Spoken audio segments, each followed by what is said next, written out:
Sorry. How's things going? How's life getting back to normal, gig wise and stuff like that?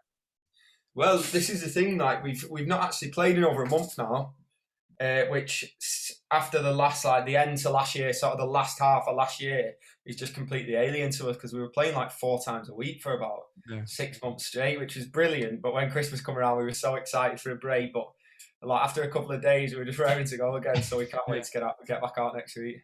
It's true. We crammed like 6 months worth of shows into. A year and a half's worth of shows into 6 months, and we were out and about so much that we were thinking, I can't wait to have a little break. And then we literally got 2 or 3 days in, and then we're thinking, what are we doing? Yeah. Can't function at home anymore, can we? We forgot how to just live on. I mean, lockdown must have just been awful for you, know? I mean, you were just kind of really, really kind of making quite a name for yourself, and then all of a sudden, how did you manage to sort yourself out and adapt to the situation? Especially just because you must have been really buzzing that things were kind of really picking up for you, know? Yeah, definitely. And the thing is, it was hard. It was hard. Like we can't lie, but we didn't have a choice. It's either we give up or we just got on with it. Like that's it. That's the only 2 choices that we had, and try and get on with it the best we can. Like things were looking like great before COVID, and they've still not got back to that level for us. We're still having the meetings now that we was having before it, but everything was just like it was looking really positive, and it's looking really positive now. But it's took us all this time to get back to this stage, and I'd say now we're maybe finally getting back to the stage as we were before lockdown. But yeah, it wasn't easy because we love it so much as well. Like to just have it taken off you for so long, we were just like didn't know what to do with ourselves. The only positive really that came out of lockdown for us was the fact that we've been writing, and the new stuff that we've got coming through potentially is better than we've ever done. You know, although it's hard when you're on the road, it's hard to write as efficiently as that. So that's the only thing we can take from it.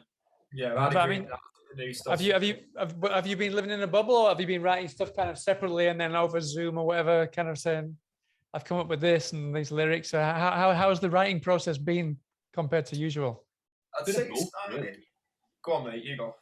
It's just a bit of both. Like right at the start, because we weren't sure what the rules were with it. I mean, as a band, like technically it's work for us now. So eventually we could go in and practice. We needed to stay match fit, ready for when we do go out and about. Yeah.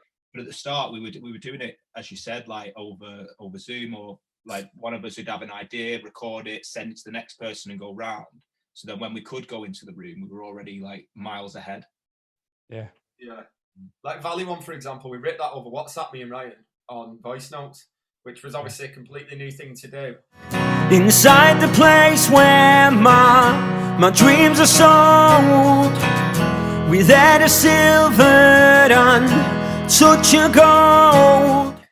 But yeah, I think at first, like, nobody really knew what was going on, and it was like so alien at first. Everyone was just a bit like taken back by it, so we were just writing little bits at home. But then once we started getting used to it, it got a bit easier, didn't it? And we all got setups at home with like interfaces and stuff like that, so we could start recording bits properly as opposed to just being a phone recording and then sending them over to each other and stuff. So that definitely helped, and it's helped us get a bit more savvy on the tech side because we were all rubbish except George. George was the only one who knew what he was doing. He was proper having shows on like how to turn a computer on and stuff like that. We've got one hard drive between us as well, so whoever's go it was first would have to like post it to the next person. I get to post it, yeah. You'd have to post it, yeah. Brilliant. I mean, the fact that you were locked up in your bubbles, that must have kind of really played into the way that you wrote, not just lyrically, but the music as well, no? Did you feel kind of like more angst, or I don't know, more rage coming out in your lyrics and your music, or the opposite? Yeah, well, to be honest, I think it's a sort of 50-50 because it was definitely like that, and it's come across in some ways, but in other ways, it also made us remember how much we love it. So then we'd be writing about how so songs like Hometown and things like that. When we're writing them, we were just thinking about like can't wait to play festivals and stuff like that. And I think that shows when you listen back to it because it's literally like just a festival banger. So it's a bit of a mix really, but yeah. But at the same time, it must have helped you kind of really. I mean, obviously you can't be in person with your fans, but you must have been able to kind of really relate a lot more with your fans over social media. No, that must have kind of been different, no? And you must have been grateful for that in a way, I guess, no? Yeah, so we started a series on like Facebook and Instagram Live called Fridays with the K's. Yeah, I suppose you had like, it was like a talent show and stuff you did. No, I think that we just yeah. started. We were getting loads of people tuning in every week, and people were proper looking forward to it. We're getting like hundreds of people coming on it. And we'd just basically sit here. It started off, we'd sit here with 4 of us on Zoom and share it to the Instagram and Facebook and stuff, and just get pissed and just talk to each other as long as at practice or something. And then more and more people started sharing it and tuning into it. And it was good for us because we felt like we were seeing each other as well. And then people enjoyed watching it. So then we started putting some structure to it, didn't we? And had like that talent show and stuff like that. Yeah, it was mad at the start because that's, we weren't playing up to the camera. We were literally just having a chat between the 4 of us, letting other people come in on it. And we couldn't believe that people wanted to watch that. Yeah.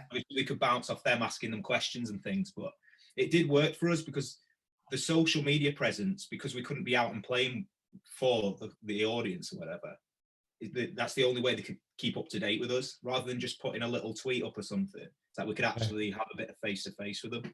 Yeah. And that's always been a big thing for us as well, and with the fans, like we've always been really interactive. Yeah, fans and stuff. That's what we thrive off at gigs. I think that's why our live gigs are so good, because we feed off the energy of the fans and vice versa. So to have that completely taken away and you're doing stuff at home, it was nice to have, even though it was a different way of interacting with your fans, it was still a nice way to interact. TV, won't you mold me into the person that I dreamed I'd be when I was younger? When I was younger. So obviously, I want these interviews. I want to kind of to get to know the band a little bit. So I was just asking before, Jordan, is kind of like how you came to be. So I think that he was saying that you was it you and Dexter knew each other from like wee lads, no? So And it started from there, no? Me and Dexter have been friends since we was in nursery. And then we'd just been in the same class and everything since, same class in primary school, same class in high school, all the way up. And then there was a music lesson in high school, and we were dicking about, so we got told to leave, and they were like, told me to sing this Hallelujah. I don't know why it was that song. We were basically just saying, get out of the way. And I did that. And then some lads in our year were like, oh, do you want to join this band we're getting together? And I was like, yeah, go on, I'll join this band. And then they didn't have a bassist, so Dexter was like, I'll be the bassist, even though he couldn't play bass. He just decided that's what he was going to do. So we just picked up a bass, and that's how it started. And then that we just messed about playing like covers. We did some original stuff, but never took it very seriously until we were probably like 17. And then everybody went to college and uni and things like that. It just broke off. And then when I was about 20, I reckon, no, probably a bit later, maybe 21, I was at a house party, and Ryan come. This was literally about 5 in the morning. Like, we've been on separate nights out. We was at this after party, and Ryan turned up, and we just got talking and decided we were going to do something. I knew Ryan from school anyway. He was 2 years above me at school, Ryan. And I've seen him playing bands, so I knew how good he was. And we were like, let's do something. So I spoke to Dex, and he was like, yeah, I'm well up for it. And then we had a drummer who left, a bit of a dickhead. So we needed another drummer. we needed another drummer. So we held auditions over a weekend. Sorry, I feel like I'm proper going on here, but I'm giving you the full. No, that's cool. No, the more the better. Yeah. So we held auditions over the weekend, and we had like 10 or 11 auditions, and the first one was Jord on the Saturday morning. The very first one, yeah. Yeah, and then so we rung our management at the time after Jord's interview, played, and just like blew us out, like completely blew our minds, and we played him like Glass Towns wasn't even out, I don't think, or there was a song that weren't out anyway. Oh, I was only given played it 2 months. What was it? I was only given Sarajevo, and then we went through that song, finished the song, and then we were like, now what? So you got your phone out and you were like, listen to this. We'll just have a proper just thrown in at the deep end. Yeah. Listen to it once, a little phone in my ear. It's like, yeah, go. Right, nice. Anyway, George smashed that. And then afterwards, we rung our management and was like, yeah, you can tell the other 10 people or whatever to cancel, to not bother coming, because we'll just have George. It was literally like, it was the easiest thing ever in a way, because it was like the first person who walked through the door was the perfect fit. And then we've just been the band ever since. But it's probably amazing. It's just I managed to charm them. That's all. I was going to say, you said the other one was a bit of a dickhead. So I imagine you judged him not just by his music, but how less of a dickhead he was than the previous one. No? They almost turned me away when I got in there because I wasn't wearing any socks. I'm not even kidding. We all talk about this all the time. I didn't. It was Dexter and Buddy. they were like, fucking hell, he needs to put some socks on and jog out his car because he had jeans rolled up with no socks on and trainers or something like that. And I was like, hey, give me a chance. And then you made him eat word soup, didn't you, mate? Yeah, I did, because I'm rapping. Can't wear socks.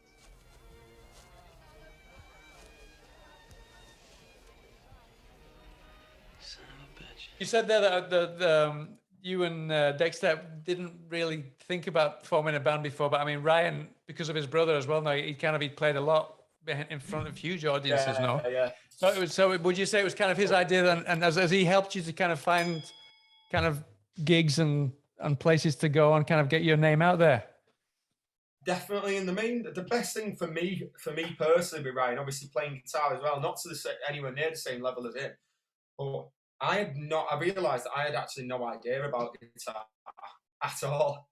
I had no idea about setting up on stage, about being on stage, about playing on stage. And either like consciously or subconsciously, all the time I was learning off Ryan. I still am sometimes, but like at the start because he sort of he knew what it was like to be on stage, and he sort of worked his stagecraft or whatever the word is. So yeah, to get someone in with that experience, it's priceless, like for all of us, because we didn't have a fucking clue what we were doing, to be honest. You think you do it at the time, looking back, and I'm sure maybe in 5 years' time we'll look back now and think we didn't have a fucking clue what we were doing. But I think a lot of bands are the same. I remember watching the Coldplay documentary. The drummer didn't have a clue either what he was doing. I mean, they went into the recording studio and they said, we need to change the drummer because he doesn't know what he's doing.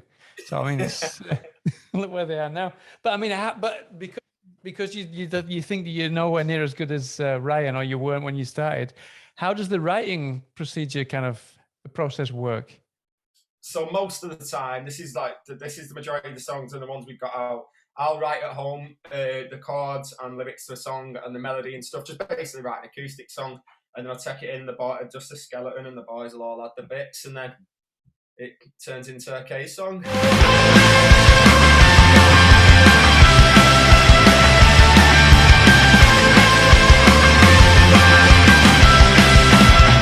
Yeah, Jamie, I saw that you kind of saw that your dad's love for the jam was kind of his lifestyle. That was something that kind of really drove you towards music, no? So, I mean, for your dad, it was the jam. Who would you say for you has kind of been your lifestyle? And the same question as well for Jordan as well. You know, fucking hell. I've not got one that I'm proper obsessed with, but I'd say, like, growing up, for me, when I was in that stage, it was like I was obsessed with the Libertines, the View, them View gigs when I was a teenager. Wow, the View were fantastic. My first experience of like mental gigs in like academies, them View gigs in like Manchester Academy and stuff. I still now like get a buzz when I think about them. I was about 13 and just absolutely like mind blown going into them and seeing all these people going absolutely fucking mad, and the tunes were obviously mint as well. Yeah. So yeah, I would say the Libertines and the View for me, even though the View have fell off now. But before I joined these boys, I was a little bit more. I'd say like punky influence, really, a bit like grungy, and that sort of comes through with some of the more recent songs like Aurora. So I'd say like Nirvana was a big one, right. And then more recently like Queens of the Stone Age, Biffy Clyro, that sort of genre in and around that, and I try and bring that to it. So like whereas a lot of the songs we were on about before writing. Jamie might write an acoustic track at home, and then we'll bring it into the practice room. We'll all put our own spin on it. So what Jamie might have had in his head at the start could end up something completely different because we've all put a spin on it, and we find like that balance of what works. It just always seems to work. But I think that's why when you listen to us, you can tell it's us straight away. Like I think if we was all into the same thing, we'd just be playing like just sort of like standard indie. Just, do you know what I mean? Like just. I don't even know. I don't want to like slag people off, so I need to. But you know what I'm saying? That it wouldn't be as like, oh fucking hell, I don't even know what I'm saying. you understand what I mean? It'd just be 4-chord indie songs that are just middle of the road, like bullshit, just fucking. Yeah, it's not as if we're throwing different like genres in there and just hoping it sticks. Like we'll all have a bit of like feedback for it, and we'll find what works. We sort of know what makes a K song now, so we know what sounds good, but we definitely also do like. Gauge crowd reaction, but we've still got songs now that we've written. We've got easy 2 albums worth now. We've got loads of songs we've had all this time to write. But the very first set of demos that we did, the ones that haven't been released. That was probably 18 months ago now, and there's still songs off them that we've not played live. We only did 5 of them, and there's still ones on there that we've not played live because it's just been because we've not had a chance to, and we don't want to fill the set out just with like new songs. Yeah. We have got people obviously know what they want to hear, so we can only throw a few in. But when we do play them, the reactions have been very good. I've been like we've loved it, haven't we, George? It's been yeah. When going back to when I was saying about Aurora, the first time we played that was in Barrow, a little like independent venue, and we'd finished the set and the absolutely blew us out of the water. It was an amazing show, and at the end they were like shouting for more. And we didn't have any other songs at this point. This was like really early on when I joined, and we'd just written Aurora, so we're like looking at each other like, should we just wing it? Like this, you know, an encore. You're supposed to play. Did he not get his phone out looking for a song for you to play? yeah. I think, right, you know, trial by fire. We'll just go for it. We'll play it, and it absolutely hit the roof. Yeah. So it was fucking mental. That good, like absolutely, it was ace. Yeah, and I suppose it's just, most of these new ones. We're sort of thinking of that as well. Like Jamie said, we're writing these songs, imagining they're like a festival song. But there's songs as well that we haven't played to any audience that as soon as, like, we usually say the ones that we write the quickest are usually the ones that stick. And this one that we've just finished and we're going into the studio to record, it's like straight away, in my books anyway, it's gone to the top of the list. It's like it works straight away, and it's an absolute banger. It just is. That crowd reaction, we just know it's a K song, and it'll just take off. Yeah, I agree, mate. Are you on about the one with the new one? New one, yeah. The new one. Yeah. Completely agree with what George said. So it sounds like you're banging out quite a few different tunes now. If he's talking about the new one, no? Yeah, we've got loads. Yeah, we can't keep up with it, to be honest, because it's been backlogged, because of COVID, and then we're obviously still writing all the time. But that's never a bad thing to have too much stuff to get through. Like, but that's the situation we're in. But we'll get them all out at some point, I'm sure. And I think something else that's been, I think it's been a really big help over the last few months. Back in the day, I didn't used to see this kind of thing, but I think like bigger groups are kind of really helping smaller groups right now. I was just talking to the Claws before you guys, and the ones from Birmingham. The other ones from Birmingham, and I mean they just did concerts with the DMAs as well, the same as you, and and obviously you've done with James as well. It just feels like the bigger groups are kind of wanting to help the smaller groups reach a wider audience now. Is that the case? It seems that way, and to be honest, it needs it as well. So it's class of them to do it, because it's a struggle anyway to make it in a band, and especially under the circumstances now to try and get your name out. It's even harder now, isn't it, with all the restrictions and all that shit. So it's hard to sell tickets in the first place, no matter what level you're at.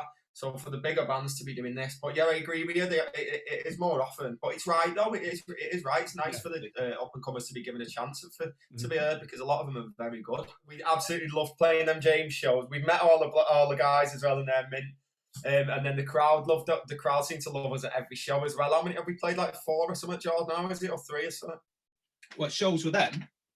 James shows. Yeah, it's hard because we played at the festivals with them as well, so I'm trying to. Yeah, I suppose. I reckon we've done about 7 or 8 in total. Yeah. What have we? Yeah, I reckon so. That's what I mean. We did that.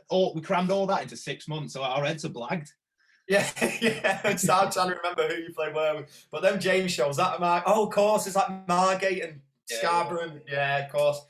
But that Margate and Scarborough ones, they were unbelievable, especially Margate. That Dreamland venue is just unbelievable, and the reaction we got was ace. Watching them there, it was proper special, because we've seen them a few times now as well, and that was definitely the best of seen them. And I mean, talking of like James is kind of like helping to boost the smaller groups. Something else that I like to ask the bands that I get on here is, from your time gigging or just kind of other groups or the new groups that you've bumped into or that you found on internet, is there one that specifically you'd like to kind of shine a light on that you think need more recognition than they get in? Gerard or me? Gerard, do you want to go first? Both of you, whoever.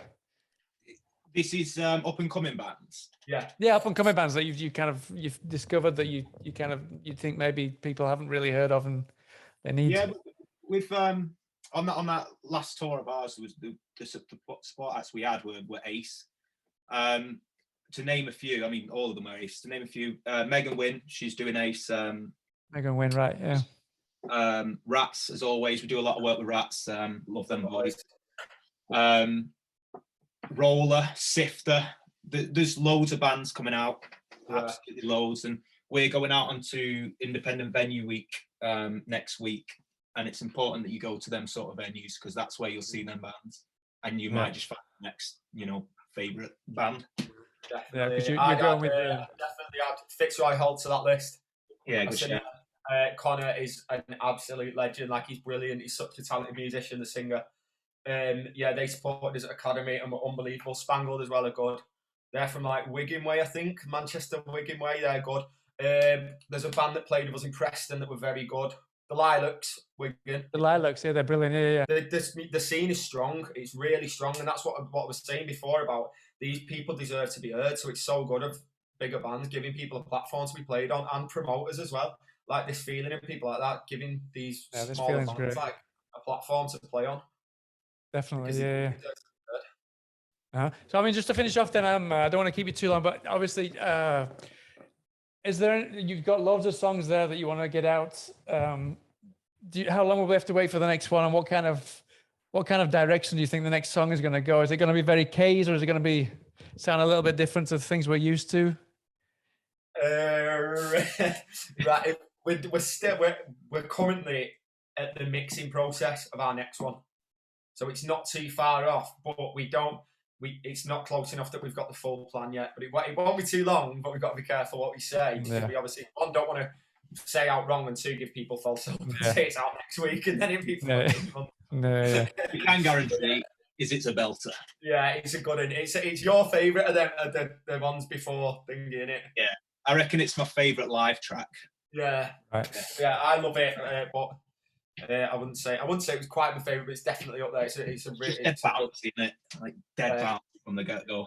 But yeah, it's like a perfect case track because we want to come back with that this year after having so long of not releasing, basically because of COVID. We want to fucking get some proper case tracks down. Yeah. We've got some stuff that does sound a bit different, but we'll check that out when we feel it's right. We want to sort of lay the foundations again. Living room lobotomies that they perform on English teams to lose their self-identity through faces of celebrities on pages in their magazines and on the television screen. Well, thanks very much for your time, guys. I don't want to keep you any longer because I know you've been on an 11-hour shift, mate. So thanks very much for your time.